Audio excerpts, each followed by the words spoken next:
Welcome, everyone, to People on Dating. I'm your host, Will Morales. And for those of you who are tuning in for the first time, this podcast is about the ups and downs of dating and how to navigate through it. Today, my guest is Ash Pariseau. Ash is a certified dating and relationship consultant and professional writer currently residing along the coast of South Carolina. Her mission is to help women cut through the BS and become valued in relationships with quality men by setting realistic standards and establishing healthy boundaries. Ash, thank you so much for being on People on Dating. Again, I had you on a couple of months ago. We were talking about where the good men have gone. Today's topic is a good one, plus others we're going to talk about. Passport bros, which is something I just heard of maybe a couple of months ago. And I'm like, what the hell is passport bros? But anyway, besides that, Ash, tell us how you got here to today. What was Ash's journey like to become a writer, a consultant, help women out to become better versions of themselves? What was Ash's journey like? Yeah, well, thank you for having me on the show. It's great to be back here. Yes, it's Um, my pleasure. Yes. Man, so I started blogging years ago. Probably even before blogging was called blogging. And just I was in my early 20s, I was, like most young women, struggling with my own relationship and trying to figure out what I want and where things were going, and how to maintain a strong relationship with someone. So, in order to help myself out, I started writing in a blog, just kind of helping me delve out the ins and outs of dating and maintaining a more long-term relationship. And then after that point, I realized that writing about relationships was something that I felt was in my wheelhouse. Like I really liked having conversations around relationships. I liked researching and just learning more about how to have a healthy, positive, long-lasting relationship. So after a couple years of blogging, I just started sending my articles into digital publications for, different companies, and they would print my articles. And then after that, I started really really delving into giving relationship advice through my articles. But at some point, I realized that in order to help women in the way that I wanted to help them, I wanted to learn how to get better with one-on-one conversations. So that's when I enrolled into a coach training program, and I got my certification in October of 2021 for professional relationship coaching. Oh, congratulations. Thank you. So in your journey, right, and again, we'll get to the topic at hand. When you started writing about relationships and all that, did you find that your relationships got better as you went along, because now you were writing about them, you were experiencing whatever, whether it's through your friends or yourself? Did you feel like your relationship were getting better because you started understanding yourself and maybe the opposite sex just as much? Or what do you think? Does my question make any sense at all? Yeah, definitely. I think that, through writing and really sitting with certain ideas for a while and getting them out into the open, like out on the screen, and having conversations with, getting feedback from other people too. And, just kind of engaging in that community where people were talking about certain relationship topics.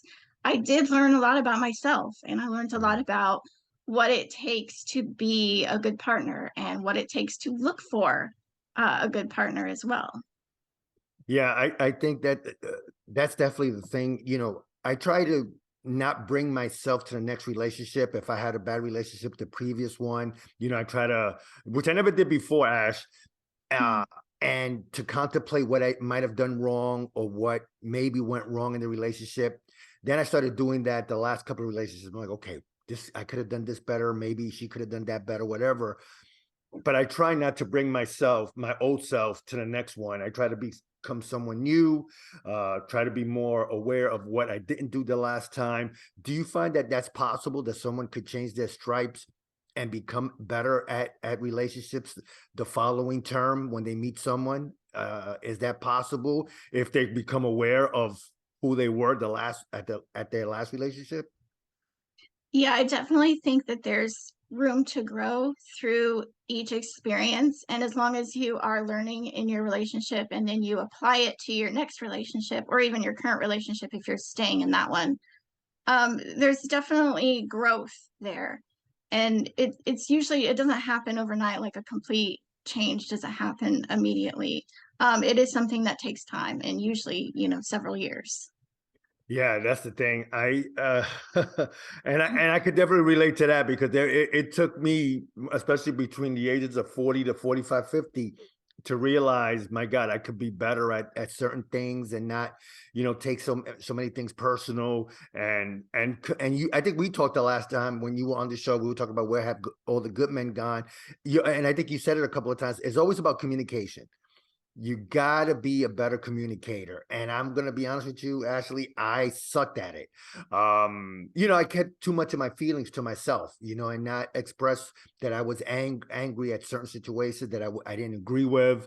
I kept it to myself, and that made the relationship worse because I didn't express how I felt.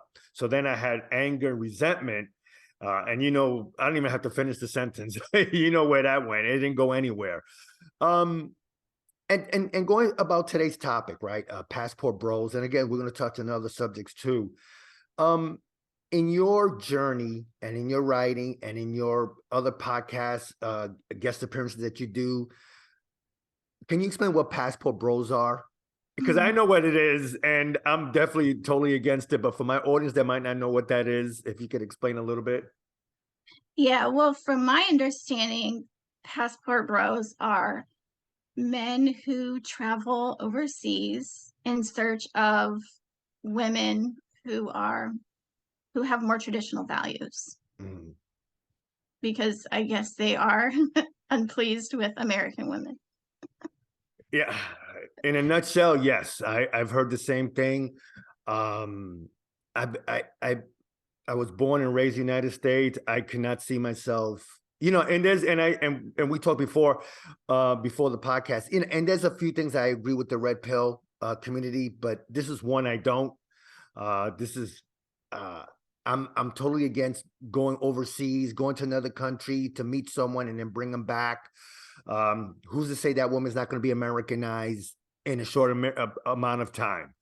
Um, and I think for some of the guys that are young in their 20s and 30s that are looking to meet someone that's traditional and more, and we talked about this body count, which is again a term I never heard of before when I was their age. That was never discussed.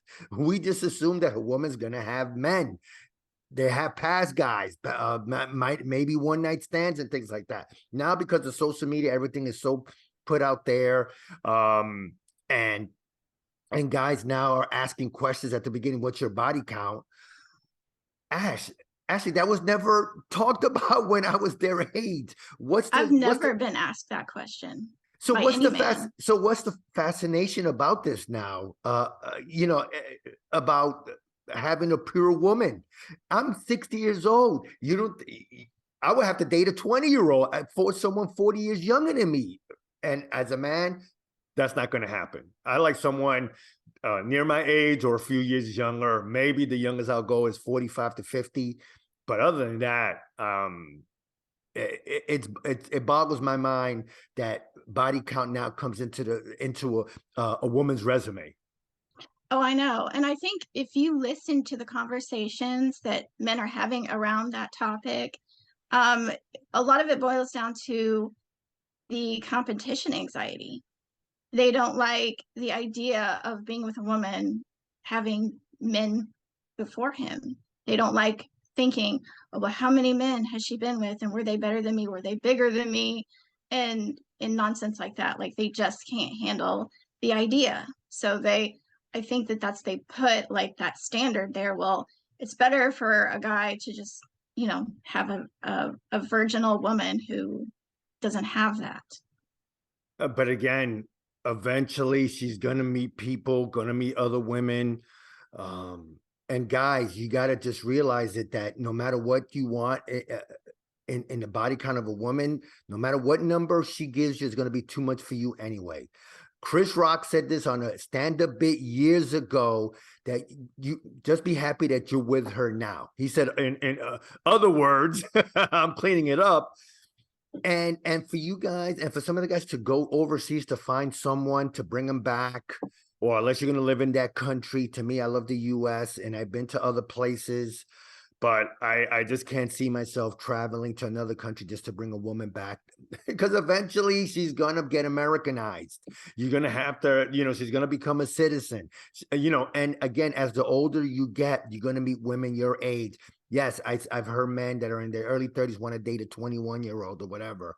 But again, going back to this passport bro type of passport bros, I'm so against that. Not all American women are sleaze bags. You know what I mean? Yeah. Obviously, it's just like anything. Not all guys are bad men. It's, you got to search. You got to do. It's always an interview process. So please, Ashley, I've been talking too much. So please just interject. Tell me what you think and your opinion, because you're more of an expert in this than I am.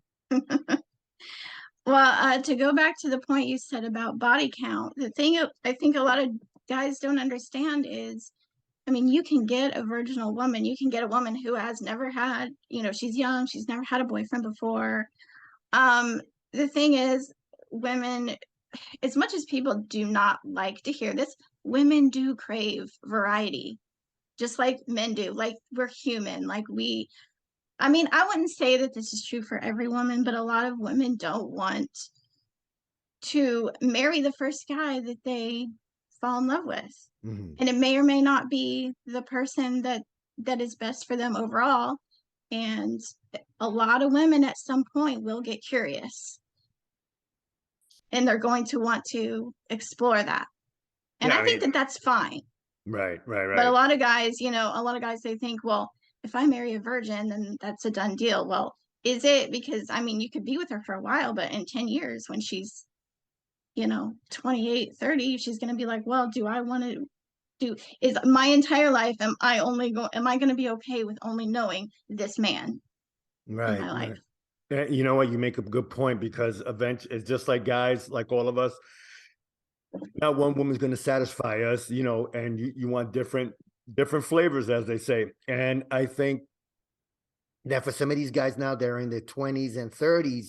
You got to realize that, guys, that eventually a woman's going to get tired of you, whether you say something or you don't do it right. And yeah, and going back to what you said, I do have a buddy of mine who's in his 50s that he was competition, because he'll ask his girlfriend, oh, how was he? Was he better than me? Was he bigger than me? Whatever. And I'm like, Jesus, dude, why do you want to know for? Because if she tells you what you don't want to hear, then that's just going to kick your ass, because you're going to be thinking about it. Oh, is she's going to go back to him? Is she's going to hang out with him? Again, maybe because I'm older and I realize that no woman's going to be a virgin up to 50 years old, they're going to want a different type of guys, and I understand that. So in your opinion, with this, new phenomenon of passport bros, what kind of advice would you give these guys? Man up, stay in the country. Like you said, women are going to want to test the waters, as you just said. I don't want to put words in your mouth. Well, as far as advice goes, the thing is, I would like to ask them, are you really going overseas because there are no traditional women in America, or is it because you just can't attract them? Mm. Wow, that was deep. That was deep. But is it possible too that some women are setting the standard so high that most of these guys can't meet it? Now I've been hearing lately that women want certain height in a man, certain, especially now I hear more about income. Again, in my day, that was never discussed. Now it's part of the vocabulary now, especially for younger people, the millennials. income comes into play. He has to make a certain amount of money for me to even talk to him, or he has to have some sort of status for me to even look his way. Is that coming into play more now in relationships, or is that just a certain part of maybe um just the millennial crowd that is focused on status, money, maybe looks come down third or fourth in their checkbox? Yeah, I think that there's something culturally happening, especially, with the internet and social media, how everything is in our face now. Yeah. So every time we open our phone, we see all these, wealthy entrepreneurs jet setting around the world, and that's what everybody wants. Like, so that's, the standard. That's, that image is pedestalized, and men want to be that, and a lot of girls want to be like, they want to be associated with that too.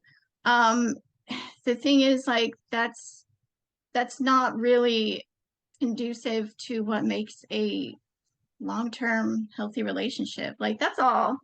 I mean, and that stuff is good in its own way, but if we're talking about, what it takes to maintain a relationship, we're going to have a completely different conversation. It's not just about looks and status and money. Like, those things, um I mean, those things play a role, but it doesn't matter to the degree people think it does.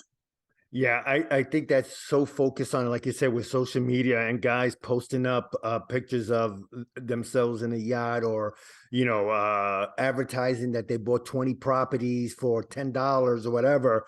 I think that is such unrealistic goals for some guys to look for that. Yeah, it might be good to live that lifestyle, but you know how hard you got to work to get that lifestyle, and how much you got to bust your ass to get that lifestyle.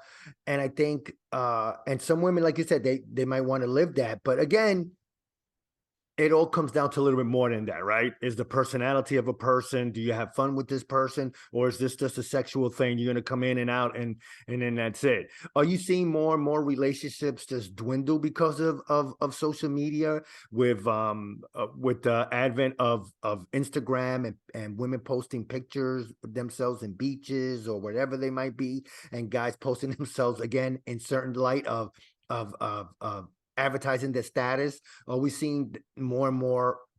In other words, let me rephrase it.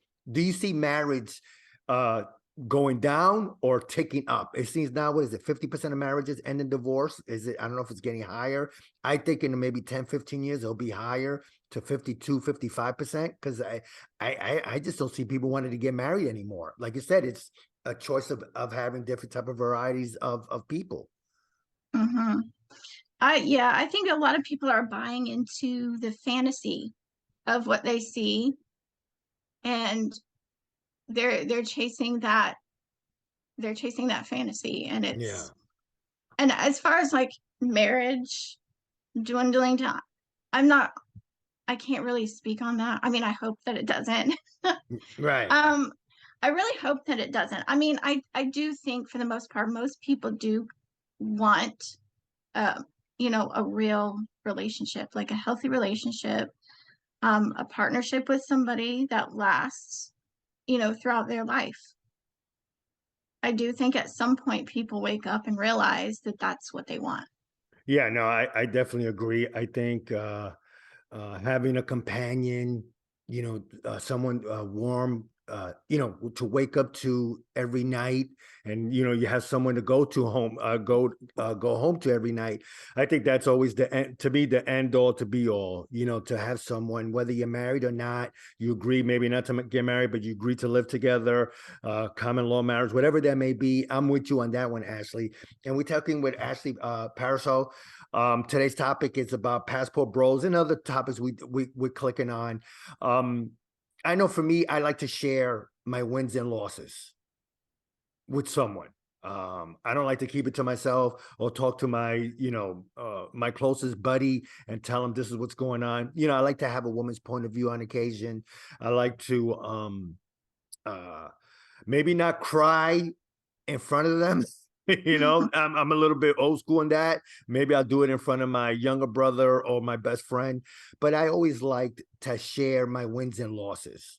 You know, the few times that I lived with someone, that always felt good to get it out of my chest, you know, and talk to my significant other and say, hey, this is what happened. What do you think? You know, because um it just, to me, it grounds me. It just makes me a better man to have someone there by my side.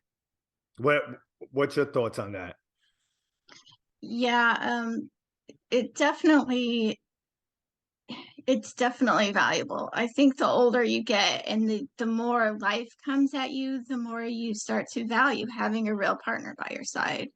Um, and maybe for me and mine, it happened, earlier than some, but we experienced, injury, illness, the deaths of our parents all before age 35. Oh wow, And jeez. so, when that stuff comes at you, you want someone to be there for you. Like you want to give your support. You want support. Like you want to have someone to get through that with.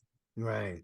And it really helps. And I mean, I don't know what I would do without somebody, to have there by my side and, for better or worse.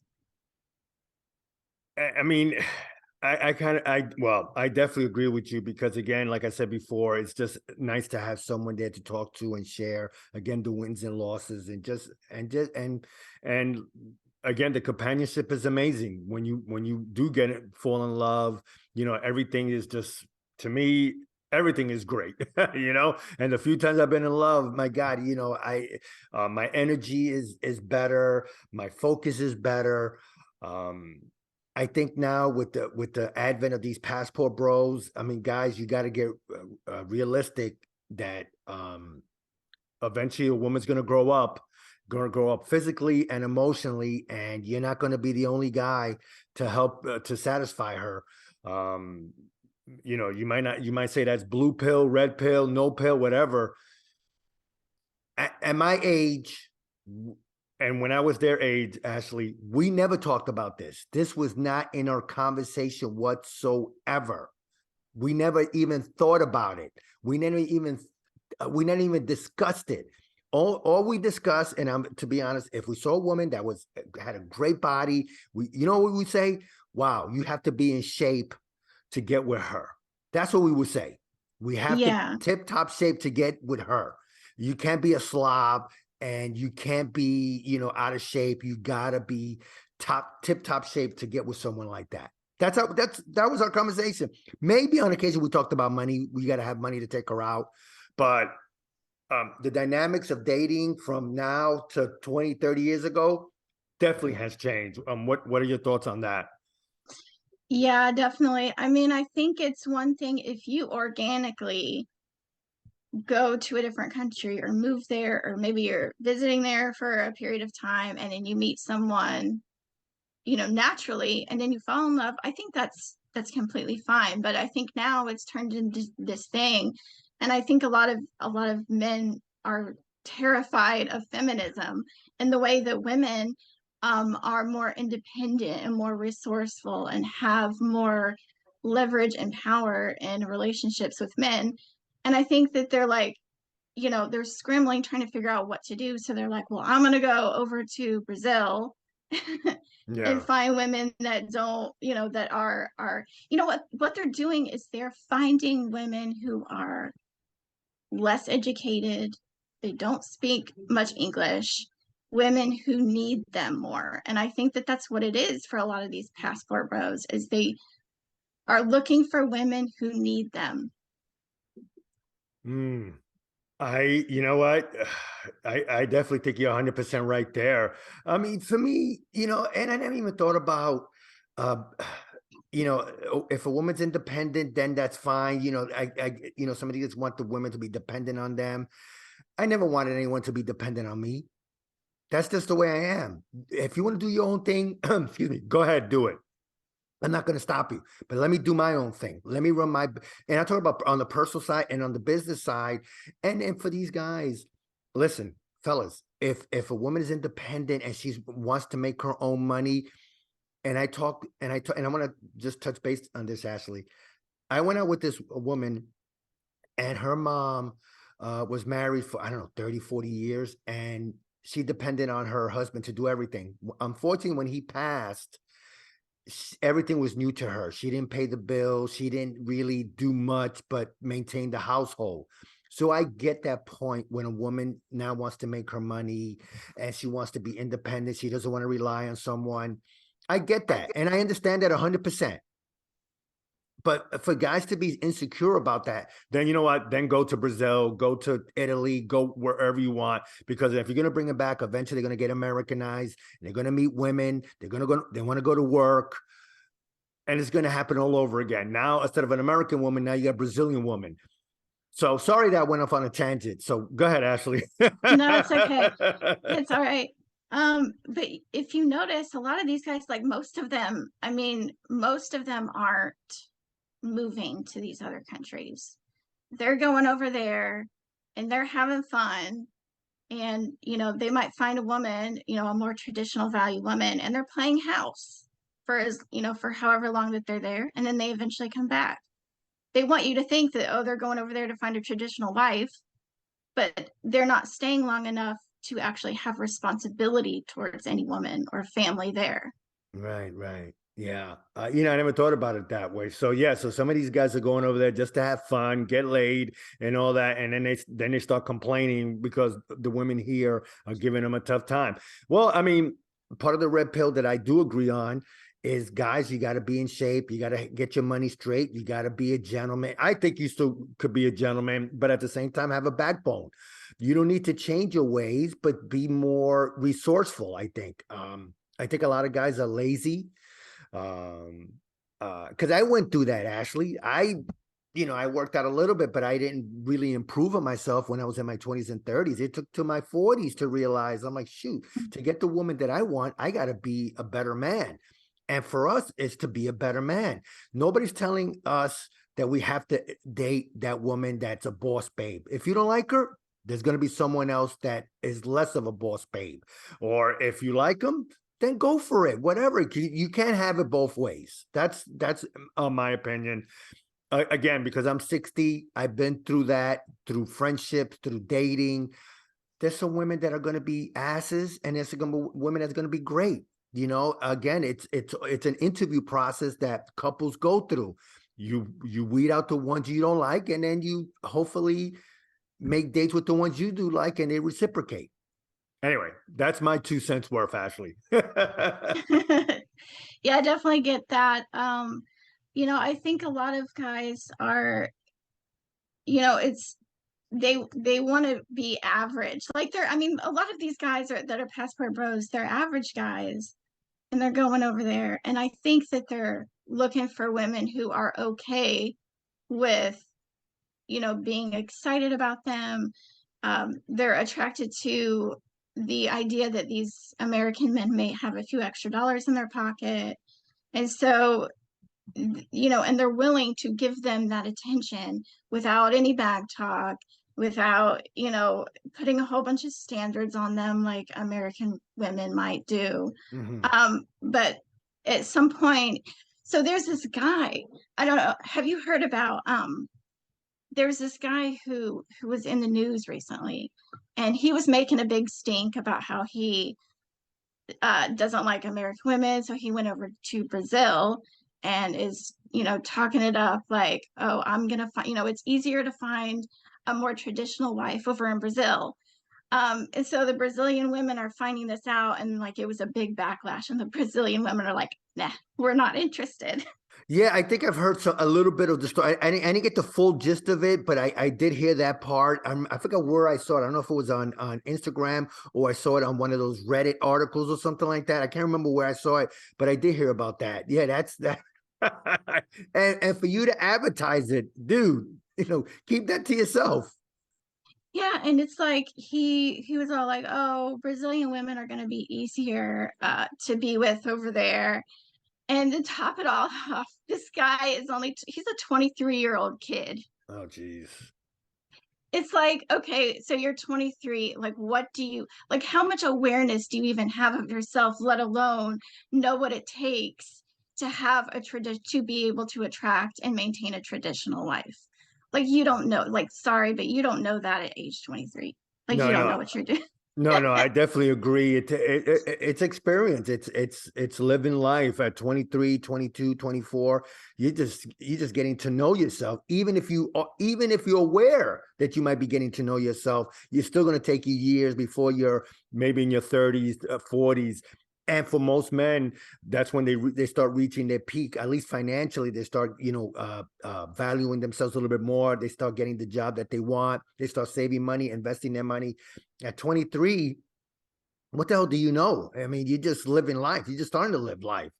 Again, for me personally, I remember my mom before she passed years ago. She said that, "Oh, I got a feeling you're gonna meet your wife, but in Florida." She never said, "I'm gonna Mhm. meet her somewhere else outside of the United States." She said, possibly in another state. I don't know why, but that's the feeling I have. I'm okay with that. It's still the U.S. I cannot see myself going to Brazil, maybe for vacation, but I'm not looking for anything over there to bring back. And again, when you bring a woman back, eventually she's going to get Americanized and she's going to want to work and she's going to want her own money. There's so much you could do to support her. And to me, when I see guys that are like in the 60s and late 50s, early 60s, dating 20, 30-year-olds, to me, I have an issue with that. Um, and I get it because of, like you said, women are independent now, they're making their own money. I don't want a woman to rely on me. I don't. I want her to have her own money. I want us to get together, have fun. I don't mind paying for 9 out of 10 dates all the time. I don't care. I'm fine with that. I don't care what a woman does to make her money. Now, if she's on OnlyFans, then that's a different story. you know, but in my life, I never cared what a woman did to make her money. Now it's Yeah. advertised because of, again, like you said earlier, because of social media. Um, so what, again, Ashley, what are you seeing going forward? What does Ashley's crystal ball says? I know I'm putting you on the spot, but what you do consulting, you're on other podcasts, I see your post on Instagram. What's Ashley's crystal ball says? Well, first, I think a lot of these passport bros don't understand that, in order to, if what they're looking for is a traditional life, I think a lot of them don't understand what it takes to incentivize a woman to be traditional. And Oh, they explain that go, more. That's good.